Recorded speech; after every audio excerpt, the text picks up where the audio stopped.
দেখুন, অমিত শাহ সম্পর্কে মহুয়া মৈত্র যা বলেছেন এটা মূলত একজনের না, ওনাকে আপনি হিসাব মানুষের হৃদয় থেকে ওনার নাম বাদ যাবে এইটা বলতে গিয়ে ওই ধরনের বেঁচে এই বিষয়টাকে টেকনিক্যালি যেটাকে বলা হয় সেটা হচ্ছে প্রতীকীমূলক বাক্য গঠনে কর্মধারয়, অব্যয় এবং সমাস এইটার প্রয়োগের একটা টেকনিক্যাল ত্রুটি।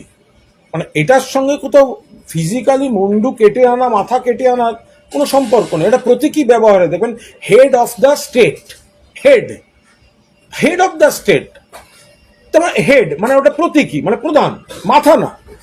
উনি যেটা বলেছেন এটাকে এটা ব্যাকরণগত ত্রুটি। এটা কোনো প্রতীকী প্রয়োগে কর্মধারায়, অব্যয় এবং সমাস এইটার একটা মিশ্রিত একটা প্রয়োগের ত্রুটি।